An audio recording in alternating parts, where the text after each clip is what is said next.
college is supposed to be the best time of your life. But for these students, it became something they would never forget. From a creepy roommate secretly watching his roommate sleep, to mysterious sounds deep inside the woods. These are 4 true college horror stories that actually happened. Turn off the lights, and let's begin. It was my first year at university. I had just placed all my belongings in my room, and my family had recently returned home. Later that same day, my roommate finally arrived, and from the very first moment I realized this was the most socially awkward person I had ever met in my life. I introduced myself as Alex and reached out my hand to shake his. He hesitated, looked at my hand as if he didn't understand what it was, and then said, "Oh," and shook it in a strange way. Since he didn't even say his name while shaking hands, I had to ask him. His name was Dale. I tried to make conversation, but he only gave short answers like yes or no. Occasionally he would laugh or smirk in a strange way. Within minutes, we were both sitting silently on our beds with our laptops. I was bored and was already planning to apply to switch roommates. I thought anyone would be better than Dale. Dale just seemed like a very weird kid, but I would soon learn he was much more than that. I met other guys on the floor and they were fine. I liked that. After walking around campus on the first night, when I returned to the dorm, I found Dale still sitting in the same position I had left him in. I said, "Hey Dale?" But he ignored me. I wasn't surprised. It was around 10:30 p.m. I had nothing to do, so I turned off my side of the room and went to bed. But I couldn't fall asleep for a long time. Dale stayed on his laptop until around 3 a.m. When he finally shut it off, I quickly fell asleep, but I woke up again an hour later. The curtains in our room were open, and everything was visible thanks to the moonlight coming in. That included Dale sitting on the edge of his bed, staring at me. I sat up, rubbed my eyes, and said, "Dale, what the hell are you doing?" He whispered, "Sorry," and lay back down. The next morning, when I woke up, Dale was already gone. It felt like the first time he had left the room. It was Saturday, the first Saturday of the year, meaning orientation and campus events day. During orientation, as our group was walking past the school grounds, I heard a few students in front of me say, "What is that kid doing over there?" I looked, and it was Dale. He was sitting on the dirt behind some bushes, running his hand along the bark of a tree. The orientation leader didn't notice him, otherwise he would have said something for sure. I kept walking without saying anything. Then I told those 2 guys that Dale was my roommate. I wanted to start a conversation and make friends. They looked at me with pity. None of us knew whether it was appropriate to laugh, but in the end we did. I became friends with those 2 guys and made plans to meet that night. I also found out when I returned to the dorm that the school had assigned me a new roommate. Everything finally seemed to be getting better. That night I left my room to meet the new guys I had met. When I returned, Dale was sitting in a chair facing the door. "Hey, what's up?" I said. As if nothing had happened, he said, "Nothing." I sat on my bed and opened my laptop, and realized I had forgotten to lock it. Then I saw that all my emails were open. Even emails I hadn't read were opened. Many of my files had been tampered with. Dale had gone through my computer. When I asked him if he did it, he said, "No," loudly, half a second before I even finished my sentence. I could read him like a book. This creepy kid was going through my computer while I was out. I knew it was him, but I didn't confront him. When I went to get ready for bed and checked my bag for pajamas, I realized my clothes had also been messed with. Since I was going to leave that room forever the next day anyway, I didn't say anything. In the middle of the night, I woke up to the sound of a zipper. I sat up and saw Dale on the floor going through my bag. This time I turned on the light and confronted him directly. "Acting dumb," he said. "I think I accidentally took your toothbrush." That was the most clever explanation he had given so far. Still, I knew he was lying, and I felt there was something seriously wrong with him, so I didn't want to get into a physical fight. The next day I met my new roommate in the same building, and everything went fine. After talking a bit with my new roommate on Sunday night, we turned off the lights and went to sleep. It was the third night in a row, and again I woke up at a strange hour to a weird sound. It was a clicking noise.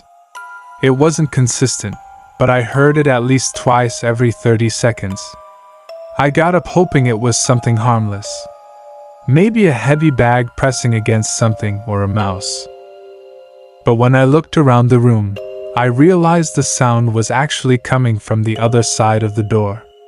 The hallway night light was always on, so when I looked through the peephole, I could only see the top of someone's head standing in front of the door. Their head was lowered, and I couldn't see their face.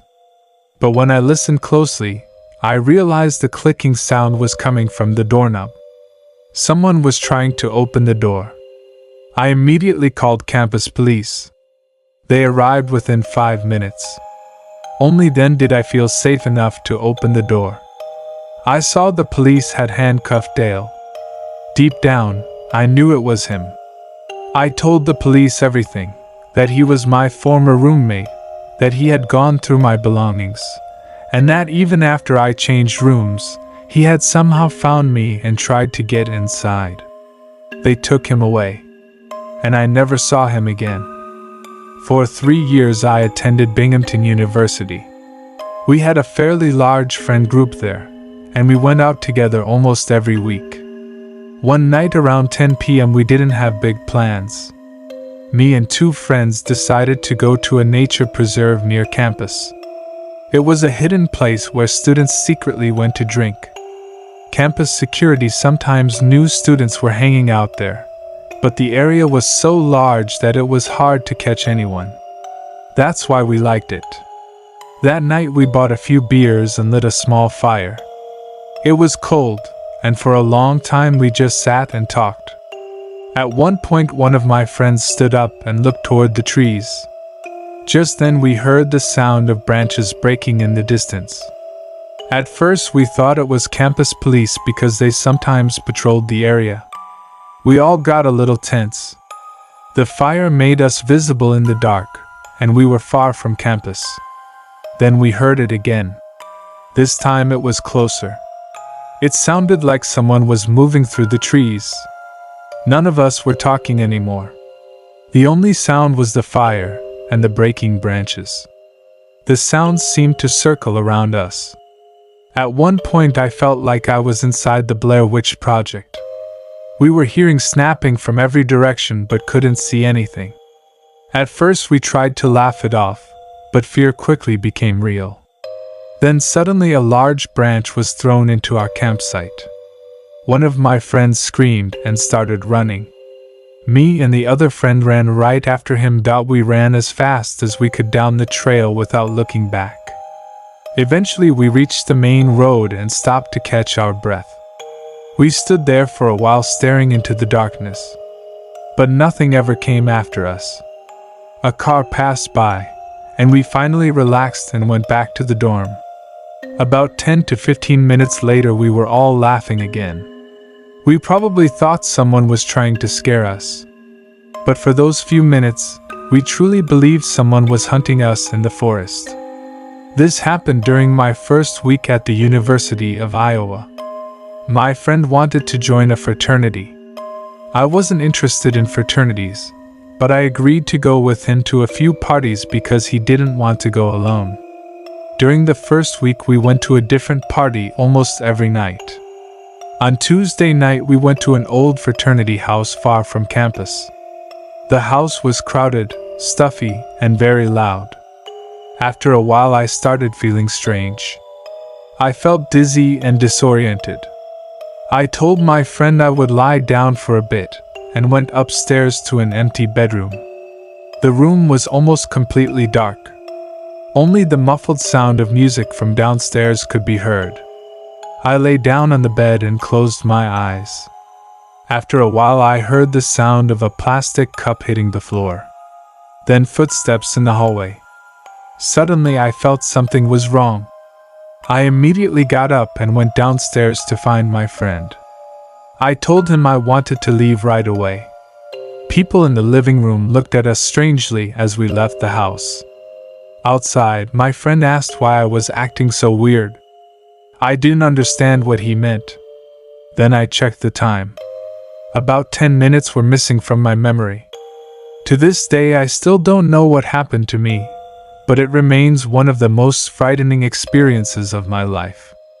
In my first semester of sophomore year, I lived in a room at the very end of the dorm hallway near the bathrooms. I liked the location because I could easily talk to people passing by. A few weeks later, one night while studying biology, I heard a soft knock on my door. I said, "Come in," but the door didn't open. When I opened it, the hallway was empty. I thought someone was messing with me and went back to studying. A few minutes later, the knocking came again. This time louder. I opened the door again. Still nobody. The same thing kept happening for the next few nights. Then one night around 3 a.m., the knocking became aggressive. I got angry, opened the door quickly, and saw someone turning the corner toward the bathroom. I immediately ran after them. When I turned the corner, I saw them entering the bathroom. I thought I had finally caught whoever was messing with me. I opened the bathroom door. The lights were off. The first thing I did was look under the stalls. In one stall I saw a pair of red shoes. I took a deep breath and kicked the stall door open. The shoes were there, but there was nobody inside them. Then I heard laughter. Not a woman or a child. It sounded like the disturbing laugh of an adult man who had lost his mind. All my courage disappeared instantly. I ran back to my room, locked the door, and started texting my friends. Of course, everyone was asleep. The knocking only happened one more time after that night. Nobody ever admitted to doing it, and everyone in the dorm seemed genuinely scared. To this day I still don't know why I was chosen, but I still can't forget those red shoes and that laugh. Thanks for watching. If you want to hear more disturbing true horror stories like these, make sure to leave a like and subscribe to the channel. And remember, sometimes the scariest stories are the ones that really happened.